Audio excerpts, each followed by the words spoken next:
10 seconds remaining. 5 seconds remaining. Reserve time.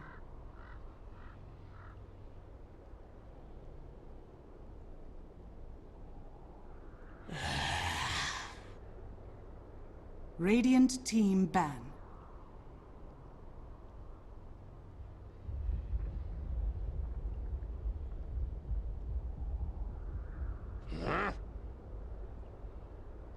Fnatic's turn to ban.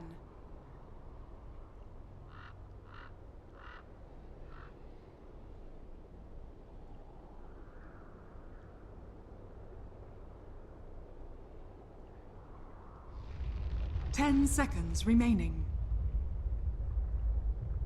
Hello guys and welcome. We're through to our final quarterfinal here of the ESL One Manila Southeast Asian qualifiers. I'm Durka in the JD Studios and we're getting ourselves through to the draft. Fnatic up against BeyondIN, the Indian squad that have found their way through.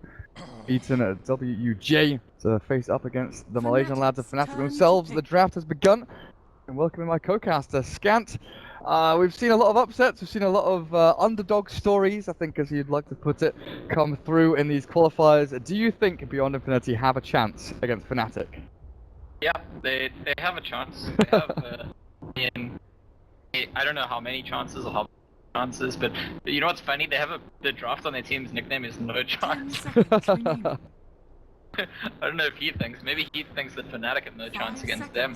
I think Dota's in a place right now where, firstly, there's the potential for a team to just outperform another team on the day, despite not being the stronger team. There's a potential to cheese, which I think we saw some of in the previous series. And there's also just matchups, which a lot of professional players have commented on. I think I heard some players at Dota Pits and at the Shanghai Major saying stuff like, it's something nice about the current meta and the way the game works, that you don't have to necessarily be objectively the better team. You need to be better than the opposing team in that particular match, and some teams just match up well against other teams. Now, I mean, I don't know if any of this stuff is going to apply to BeyondIN. Are they going to have a good matchup against Fnatic? Do they have key strats prepared for them? Presumably, you'd think they're very prepared. They've known about this match for a very long time, and I would expect them to have spent like every waking moment. This is the furthest I believe an Indian Dota team has ever gotten, so representing themselves, the scene, want to get to a LAN, and they got something, and they've got Perfect Void. That's certainly not been picked lately. I mean, early on in the patch, Perfect Void was, but I don't know. I guess it partially denies the Void from the first Witch Doctor. I don't know. Do you have thoughts on the, forcing that Void pick early on in the draft? I honestly don't know. It was, like you say, it was kind of like a comfort thing. People figured out time dilation was super strong. His laning phase with Time Walk was incredibly good, but it's never felt like it was first phase pick the past, 3 weeks, maybe 4 weeks. But with BeyondIN, you're never quite sure what they're going to be pulling out the bag. So far, they've got some good laning presence. They've got some good AoE. And I remember this team from when I first joined Dota. I moved to Berlin last January, and I was casting like JDL, Division 1, Division 2, Division 3, just trying to get as many games as I could on live stream. And I remember casting BeyondIN. I recognized No Chance and Batasai. I can't remember the rest of the... I don't recognize the rest of the team here for them. But they were good. Like, they were a solid team. They didn't perform spectacularly as far as I remember. But they were just well-rounded, They knew what they wanted to do. They had some kind of draft. And I think that's the way you kind of come into these... maybe less favored matchups. Like BeyondIN will know Fnatic. They've been watching them. We hear from the Filipino teams like TNC and all that. They look up to other teams as their idols, right? And I think that's what BeyondIN is probably looking at here. They've looked at the drafts from Fnatic. They know what they like to pick, how they like to play, and if they've got some kind of sneaky little pocket strat here or just good laning stage execution, and I think they should have a good time. I think their manager was talking in Twitch chat earlier on, saying that all these players are like 5.5 to 6.5k MMR from India and Southeast Asian server. So, they've got a pretty good standard of play. But whether they can face up against... It's a war machine. Like, let's be real here. Fnatic has become a war machine. They have been unstoppable since they came back from Shanghai. Literally unstoppable. Like a 21 game win or 21 series win streak. It's ridiculous.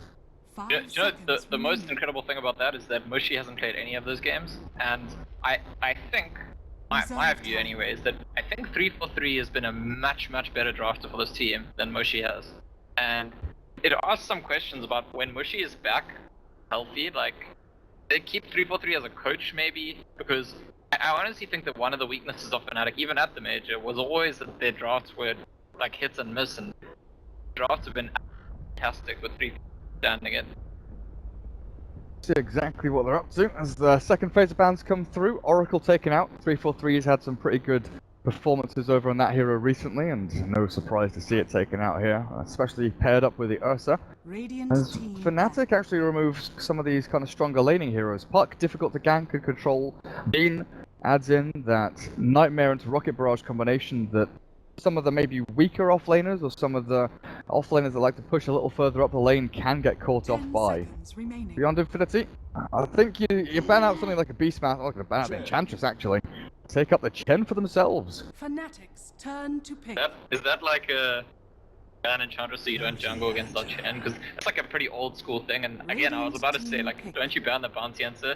Isn't the bounty the scarier thing to be against as a Chen? Like, I don't think we see running Enchantress against Chen anymore. It doesn't really happen much. Ah, Enchantress has kind of been like roaming hero, kind of like the Bounty or the Earth Spirit, getting the creeps and helping off lane and mid a fair amount, rather than aggro jungling that we used to see. Goodness, Beyond Infinity, they're ramping up for a bit of a push strat here. Shadow Shaman, Serpent Wards, Chen creeps, Jaro early with his peak, that level 7 moment when he gets to that pull down, and high levels in the Rocket Barrage. Faceless Void comes up nicely with him, so Fnatic Radiant go with the team Dogs ban. here, who applies pressure to that lane, but is also good at kind of TPing to lanes and dragging the aggro of the creep waves back to stop pushes coming in. Not too bad against the Chen either. Super interesting to me because, so you've got a Chen in the jungle now, Jarakops is very strong in lane, Shadow Shaman is a support, which is going to be very pivotal in how that matchup goes, because both Bounty and Doxia can really bully Shadow Shaman, it's very weak early on. However, if Shadow Shaman catches either one of them in the right position with a shackle, it's such a good disable that Jaro is going to get there, get the Rocket Barrage, and probably make a kill. So I think it's going to be super important. Is Shadow Shaman the one being bullied, or is it the one that finds the right positions to actually catch those shackles and counteract the Shadow Walk or the Surge to escape? Fifth and final ban here, the mid hero for Fnatic. Not going to be the Invoker and not going to be the Zeus, two of mid one's real stellar performing heroes, honestly, for him. What do we have left in the pool? Still heroes like the Pugna, the Death Prophet. Heroes like that they could potentially throw out there. Lina hasn't been too popular recently, but still is a good shout for them. While Beyond Infinity, they need their mid laner as well. They're the ones who have to pick first. It's honestly such a difficult scenario to be in, because if you go for the OD here as Beyond Infinity, like sure enough, it pairs up well with the Faceless Void. DP banned by Fnatic there, so not aiming to take it themselves. But if you do pick that OD, you're looking at the opponent maybe picking the Lina, picking the Viper, looking for these kind of lane counters to that Outworld Devourer. Yeah, the DP ban is kind of just, I feel like, Fnatic are aware that if they get a little behind and it's a DP and a Chen and a Shadow Shaman, all of a sudden all their towers are dead. Even without the DP, I feel like that could happen if Beyond Infinity have a good start to the game.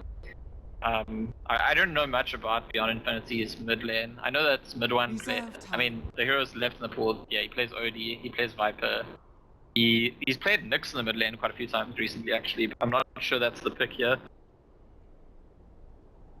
And you could feasibly think about a Lycan for Beyond Infinity for the mid lane. It hasn't been played in a while, but you know, Lycan mid with the Chen, Howl with the Wolves, and all those creeps as well could work pretty decently. Queen of Pain and Jakiro, though, are two kind of Southeast Asian staple mid heroes of late. Queen of Pain has always been a Southeast Asian love of theirs for that mid lane. Kiro's come back a fair amount, and you know, against Ursa and Bounty Hunter, he's got decent armor, good base damage. Light people around with both Dual Breath and the Liquid Fire. Difficult decision Beyond Infinity right now to actually decide what to go to, simply because they are the ones that have to pick first. You know, you could maybe think about like a TA, but what I'd be thinking about is they maybe actually want. It's a strange thing to say when you already avoid in Jaro, but I think they still need a plan to beat the Dogs here, and well, they pick the Lina, which is obviously a very good laner, and it throws damage to the Chronosphere very well. But if I look at Fnatic's draft, I feel like beyond Infinity, the way that they draft creeps up and pushes, I feel like there's going to be a lot of opportunities for Ohio's Darkseer to just get a really nice vacuum and set up some kind of combo, which maybe also hints at what mid-one's pick would be here, because they go for the TA. That is the standard mid-one hero, and it has some synergy with the Darkseer in terms of lining people up for the side blades. I just felt like they didn't have anything yet that goes directly with the Darkseer in the fights and going to be like a key player when you get to those fights. Like, the fun thing about that last pick is you can see the thought processes going through their heads, right? Because the ODs in the pool, Beyond Infinity are thinking, well, if we pick OD, then we have to face up against, you know, a Lina or a Viper or something for that OD, and it's going to be trash, because Shadow Shaman cannot rotate onto that lane. Chen will have to be the one that does that. So go with the Lina, thinking that, okay, as long as we have this Lina, it's good pairing with the Faceless Void and the rest of our heroes, but it also kind of preempts and to some extent negates the OD pick that Fnatic could have gone for.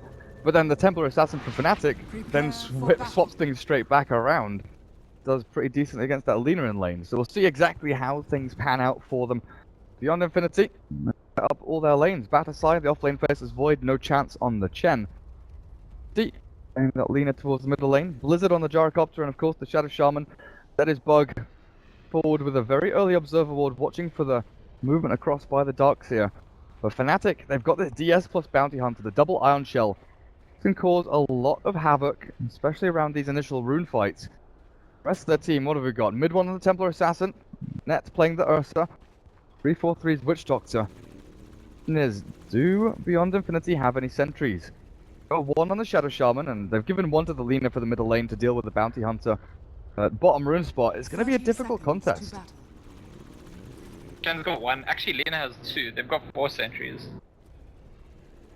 Oh, Lina got a lot of another. sentries. They just didn't see where the ward was placed. I mean, the early ward was very good to see the Darkseer come in, but they hadn't seen the Bounty Hunter. They might assume he's there, but the ward that he actually placed, this ward right here, is not really the most obvious ward to guess at, I would say. So I think it's going to be undiscovered.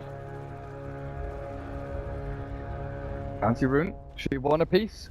At the side though, it's going to get scouted out here, spotted by DJ's bounty. No contest, both teams just give up. Bounty rune apiece. Hio down in the bottom lane. Where is the bounty hunter going? Oh, DJ's actually going to go and look for the courier snipe.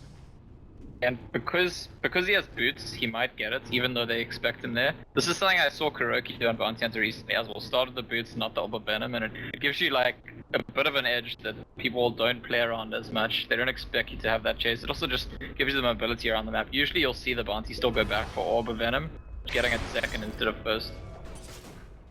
DJ, he's going to leech this experience away from the Chen, it looks like. Get a bit closer there. And no chance, he's got to realize that he's not getting the full experience from these little Wild Wings. Have this Wild Wing Ripper though.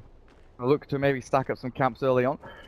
Like I was looking at this, you know, the Chen, he really has to go one route or the other. It's not going to be one of those games, I don't think, where he can early on go for the harass on lanes and then go back into the jungle and farm for the next couple of minutes. He has to make the conscious decision right now whether he's going to start farming or whether he's going to start harassing and ganking onto these lanes. And I guess the fact he doesn't have a smoke on him, a little more likely that he does look to farm a little more in the jungle for at least the initial stages. Dual lane at bottom, Ohio and DJ already with the double iron shells out. Going to try and force Blizzard get away from these creep waves. Maybe put a little pain down onto the Shadow Shaman. No real action just yet.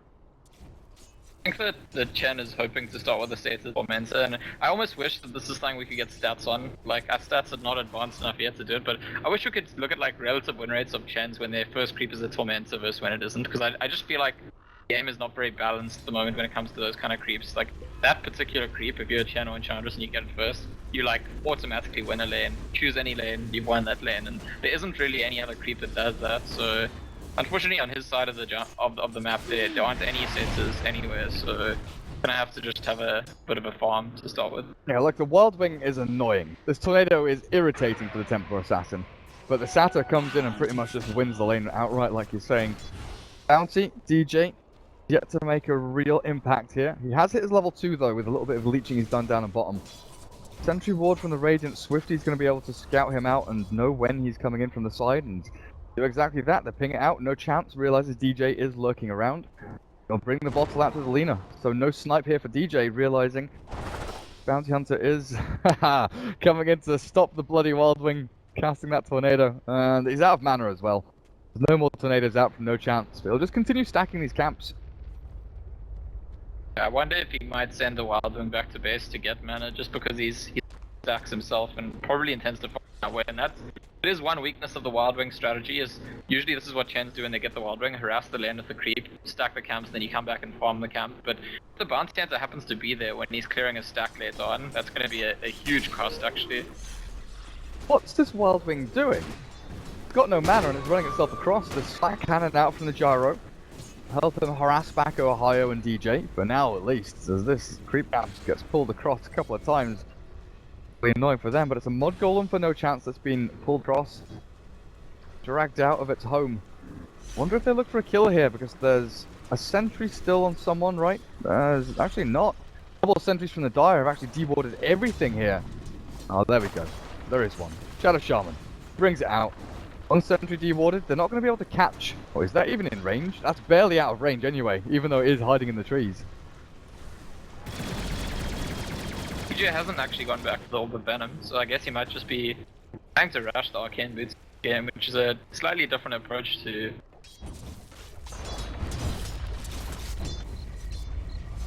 Oh, how's top lane doing? Ursa, 17-4. Net is being bullied a little bit by the Faceless Void. Of course, that's what he aimed to do. Void in what is right now a 1v1, but Net turned it straight back around on him. Level 4 is hit. He's got the damage output of the Furious Swipes. Swifty in middle lane turns back onto 3-4-3. The right click attack damage is there, and the Witch Doctor's going to be your first blood. Mid one, he cannot chase and keep up with his Swifty Lina because of the 1 point Flurry Soul allowing her to sprint herself away. So, yeah, not too bad of a start for Beyond Infinity. They do lose their Void at the time, and this is, you know, you're talking about the Void irritating the Ursa, but this is a matchup I've seen quite a few times recently. I'd like to run safe lane Ursa against off lane Void. So what happens inevitably is the Void uses his time walk, and shortly after wants to go back into range of the creeps, and you actually can't do that against Ursa. The Ursa stacks are still on you, the Fury Swipe stacks. Quite some time after you time walk, and you go too close, you just die. And with that Orb of Venom, he just slows him down. So level 2 Time Walk, yeah, he can't really do anything about it. And with the lane pushing in, that's actually going to give a lot of experience away to this Faceless Void. Might be able to do a bit of chip damage to the tier 1, but we'll see how that goes. Well, mid one, 30 and 11 on this Templar Assassin. 10 last hits on this Lina. Already having an absolute crack in time.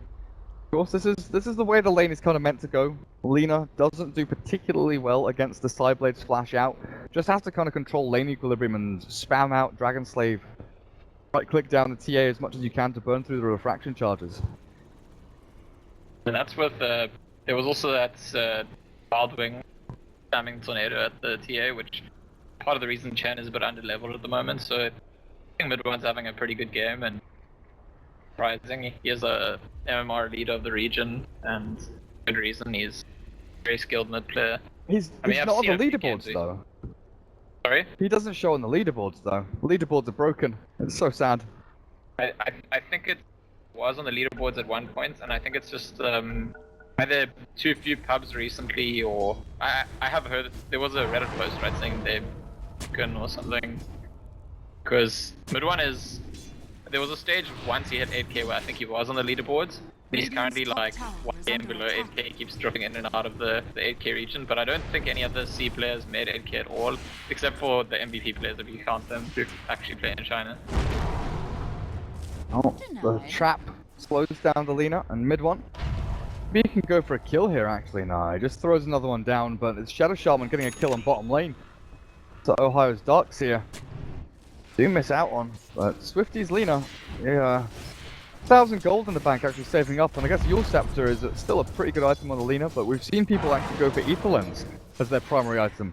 Just getting that increased range, the increased damage from the Laguna Blade, it's pretty potent for them as Battle Sight. He's got a Bounty Rune in his sight, and 3-4-3 have to retreat himself away, but it's mid one going in on the charge, looking for the kill onto this Lina. There's an LSA, he throws it out, and mid one does get stunned up. There's another trap in 3 seconds time, but mid one is out of refraction charges. Gonna have to bail himself away from this as Swifty has a Dragon Slave to throw, but it's gonna be Zetisbug getting closer The Ether Shock and Shackles, but not close enough. And just take a look at how lucky you get with a regen rune spawn at bottom. Mid one, will get back up to full HP, full mana, and straight back into this lane. I'm a pretty big fan of the Ether Lens Lena. I think it's really good. I think it's what the hero wants.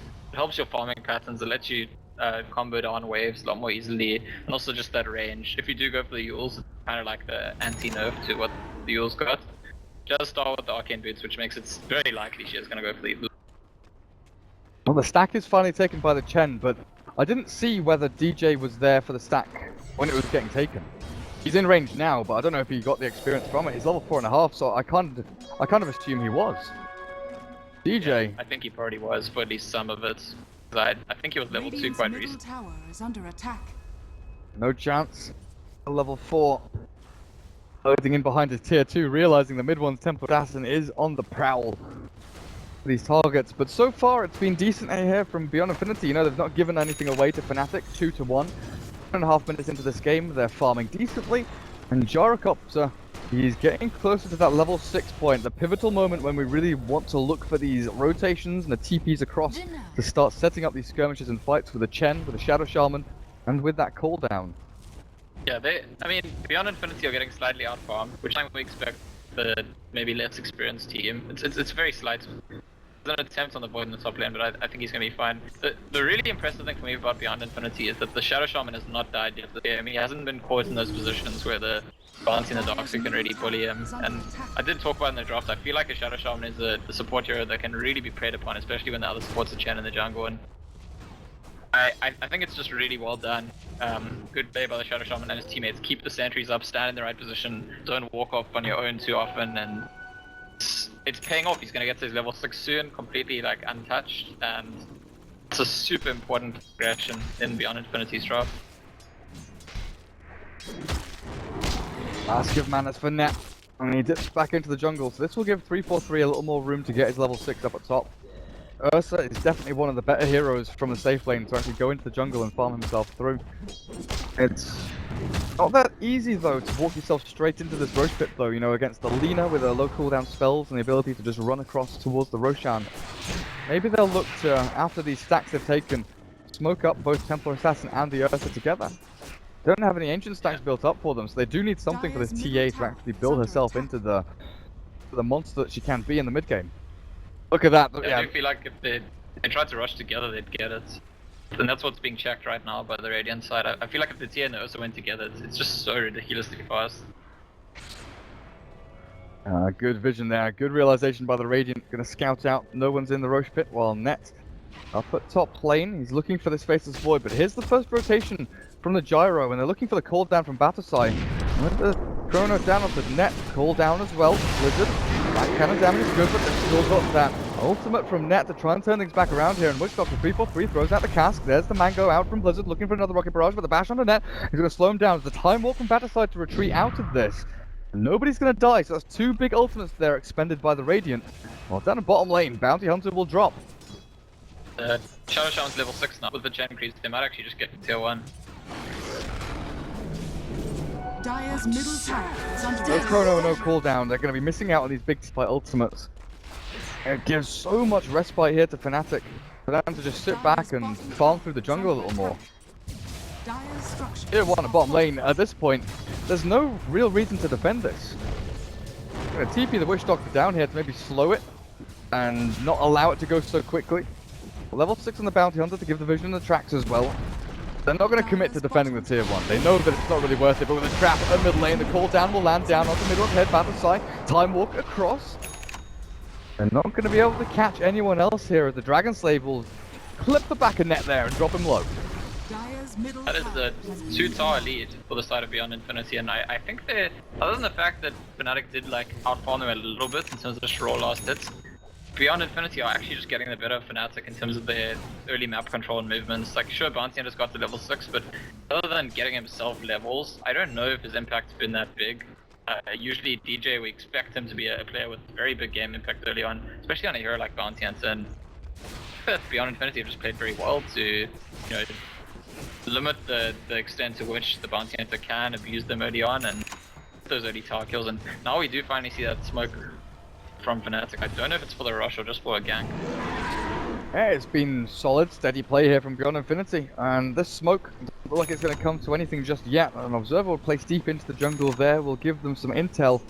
Chen has placed himself decently, and with his purge creep, Net will jump himself forward, no chance, slow on the response, and 3-4-3 comes in from the side. Net is demolished by the Laguna play from Swifty. Look at his ultimate down, and now DJ on the retreat out. There's no reveal over on the Radiant side. Fnatic. Look at 3-4-3, doesn't have a TP. He's just gonna sneak across the other side. 4 down as well. DJ is still looking for this vision, and he's tracked back to the rest of Beyond Infinity, but I think they've spotted the Witch Doctor run himself across. Gyrocopter's not going to be able to catch him though. 3-4-3. Maybe. Chrono is available. Doctor's going to go and try and scout out the bounty rune. With this Chronosphere and the Rocket Barrage barely getting into the range there. Good play by the Gyrocopter, realizing that even if he puts himself inside the Chronosphere, the Rocket Barrage will do more damage than his right-click attacks will. It's really impressive, actually. I really didn't think the Rocket Barrage would reach. Yeah, I thought they might make the kill anyway. Then again, by Beyond Infinity, and now Rasta's got ulti again, and this is probably gonna be the third tier 1. Radiant's bottom tower Might is under lose attack. their bot tier 1 though in the meantime. Yeah, I don't think they can defend it. Oh, mid one, he's got his Blink Dagger. Still waiting for this mech timing on Ohio though. Fnatic, they do kind of rely on these item pickups. Getting the levels okay. Yet again, we see the LAN cafe, the curse, everyone disconnects at the same time, but praise Gaben. We've got the pause automatic every time someone disconnects from a competitive game. I'll jump themselves straight back into things. Now, thing is, they're losing the tier 1 up at top, and that'll be the third tier 1. One of them denied. But Ohio's there like, fine, take time, because you know what? We've got Ursa in the Roche pit, and he's basically already killed the big man. Roshan's gonna die in about 3 seconds. Yeah, and this was inevitably going to be the trade. It's incredible if Fnatic get the tier 1 and they get the rush. It's the normal trade that when Radiant teams group up to kill the off-lane tower, the Dire team, if they've got rushing power, they go into the rush pit, so I mean, it looks bad, but it's not really that bad. It's probably something that if they ever wanted to push this top lane, Beyond Infinity, we're going to have to accept that there's going to be a rush kill. Dire's top tower is under attack. At the tower, and they might even consider just running through and placing some wards over into the Dire jungle. They've got a couple on the Chen. Top tower has fallen. That's the most logical plan, but it's Fnatic that are on the front foot at this point in time, actually looking for the tier 1 at mid. Swap the Ursa down towards bottom lane. Expecting a TP to come and defend this bottom tier 2, but no one's coming. No one's coming to defend it.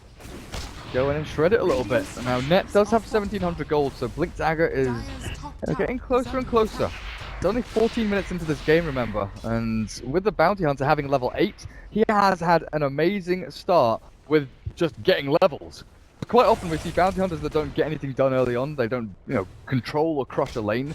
They're sitting at level 4, waiting for that level 6, get to level 5 for like 10 minutes, and things look pretty passive and boring for them. Somehow, Chrissy here, he's got himself to level 8.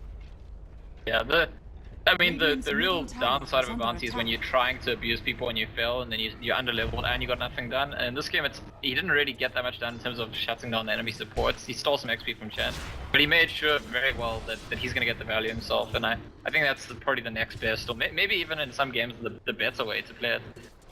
Do you think that this Midas faces Void is pushing a Midas, or is this straight Blink? He's been saving gold for a really long time. I'm not entirely sure. I think Midas could definitely work out here for them.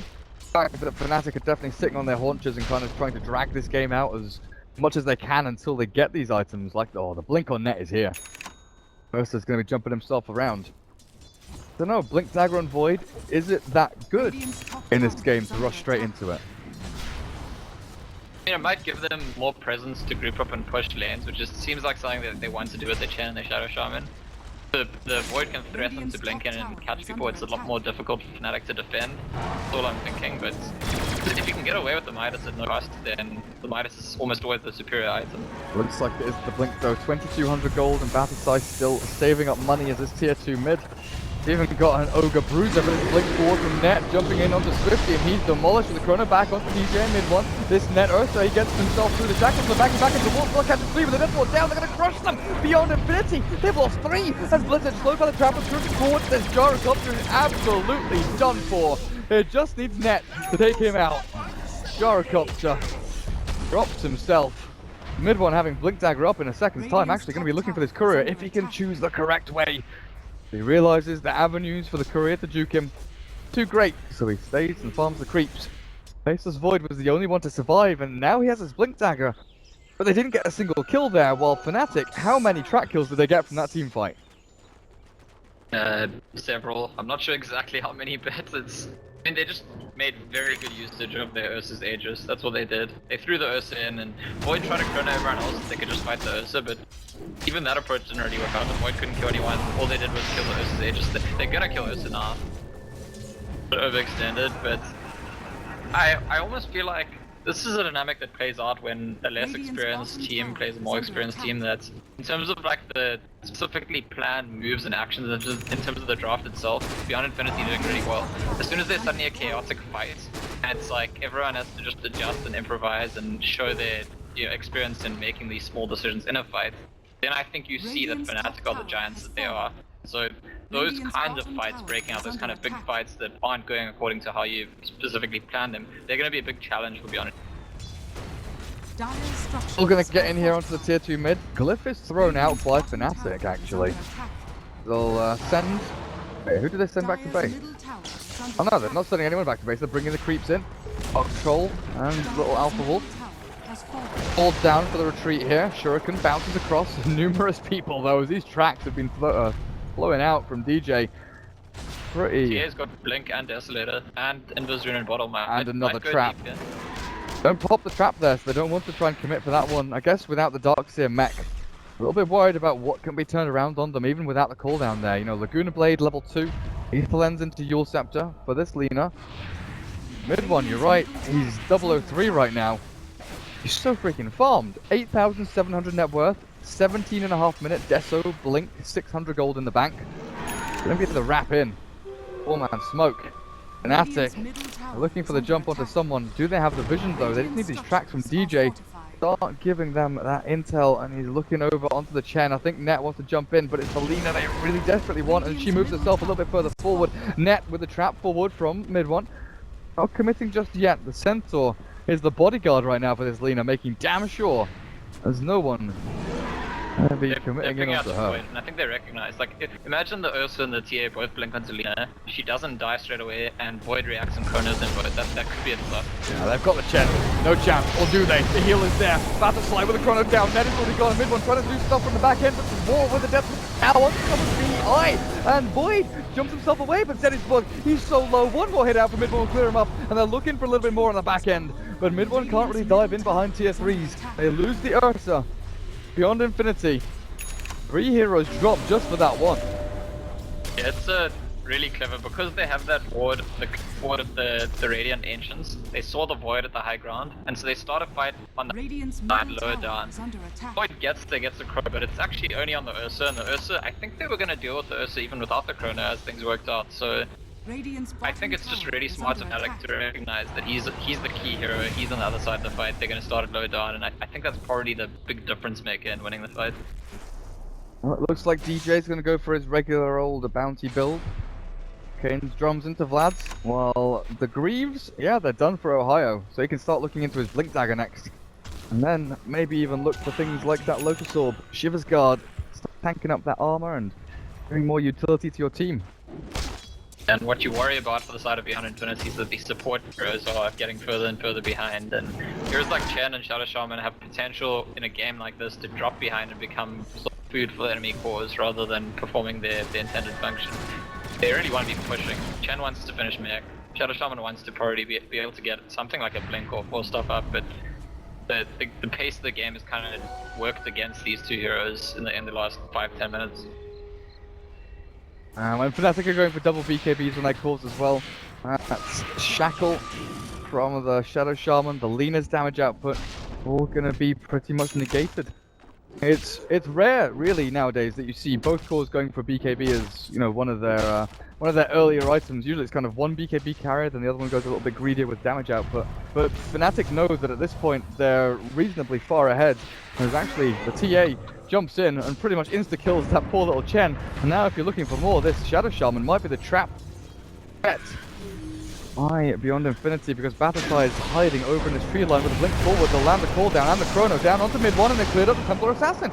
Even with the Greaves from Ohio, it's not enough to actually save him with a back into the wall though. Look at the damage! The damage output from Fnatic. Zenith's buggy dropping low with the shuriken back from DJ. Let's take him out. The Death Ward focuses Blizzard. Jarikov is gone and Battlecry he's walked into the Death Ward still with the projectiles flying. Fnatic, they know exactly what they're up to. They lose one, but they kill 3 or 4 every single time. DJ not even dying with a Voodoo Restoration and the Greaves heal through from Ohio and 3-4-3. 4 heroes gone from Beyond Infinity and Fnatic. It's that scenario, you know? You give them a crumb, to Beyond Infinity, but you take the entire loaf away from them. The Indian team didn't know what hit them.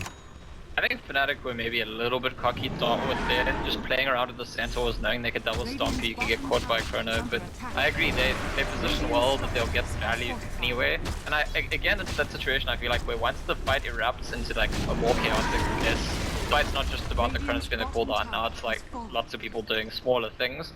All of a sudden Fnatic look a lot better, and Beyond Infinity in their decision making look a bit indecisive. We saw the Void trying to attack the Witch Doctor, the Death Ward. Then he time walks away, but like into the Death Ward. These kind of small things suggest to me that Beyond Infinity are kind of feeling the pressure when that situation comes up in the fight. You know, they had a plan for how they're gonna win the fight. The Chrono, the cooldown. That happens, they've only killed 1 hero, the fight's still going, and suddenly they're not too sure, they're a bit indecisive about how to approach things. They're losing track of things in the team fight itself. When you look at that perfect timing, Net finishes off the Radiant jungle, walks into the Roche pit, and the big man has just respawned. And looks like it's going to be simple takeout for them. Nothing that... top lane? Mid one is hoping for one shot here. Can he get though? Can he get the Lina? Oh, he wants the Shadow Shaman maybe. Mid one. He's considering this. The Roshan dying, maybe he'll find one of these guys on the retreat back. Actually... Oh, he's got his BKB coming in from the courier. He'd be happy to just fight straight into them. Oh, and it's gonna break the smoke straight away. Oh, Lina. They have sentries, they've got a dust here. They might be able to pop it. They're actually gonna see mid one, he refracts and jumps himself back. Oh, it's one of the clownier moves I've seen in a long time. Oh, whoa, whoa, whoa, whoa. Hello? Which Doctor has a 23-minute Aghanim Scepter? 4-3 Dota, man. I saw him with a point booster and I was like, yeah, he'll have point booster, then he'll buy wards, and he'll buy a bracer, and he'll die a bunch of times. But he hasn't. He's died twice.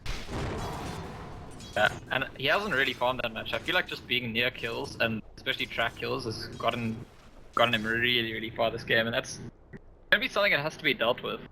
It's like, you know, Witch Doctor's level 2 ulti with Aghanim Scepter, someone has to dedicate their disable to deal with him, and they're actually not in the best position to do that, because the Shadow Shaman doesn't have a blink, can't really get forward. The homing missile is going to take too long, they don't even have it yet. I feel like Lina wants to be bursting someone, same with Void, you know, you want to be focusing the core, so I think the Witch Doctor Ags could actually play a big role in dominating the next fight.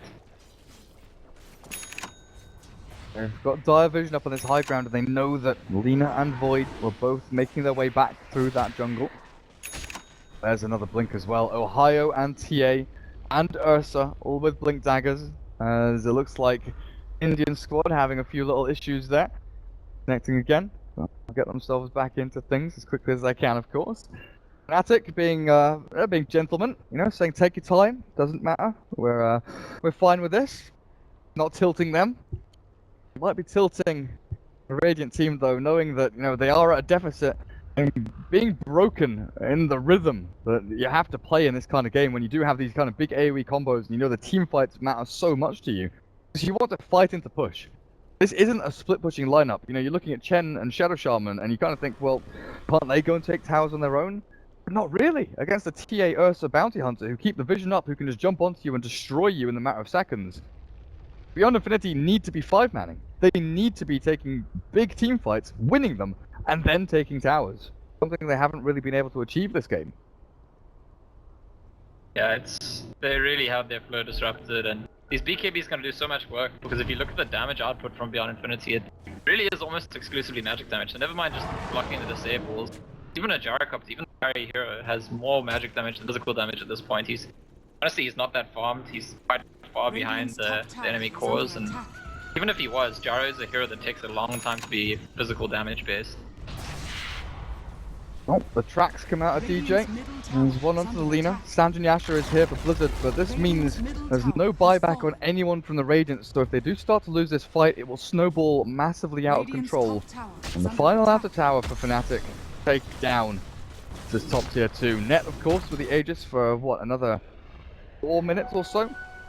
We'll be fine with this one, while the smoke forward here from Beyond Infinity. Where are they heading to? They can't find anyone. They can't actually jump onto any target. And now it's going to be Fnatic with a big back wall. Into the Chrono gets quickly, but it's the net. Straight through the middle of things, into the back. And taking out one after the other. Oh, Fnatic. I think they've got this game in the bag. A triple kill out for mid one as he just slams through with the side blade. And no chance. Living up to his name. Trying to face against the Angry Bear.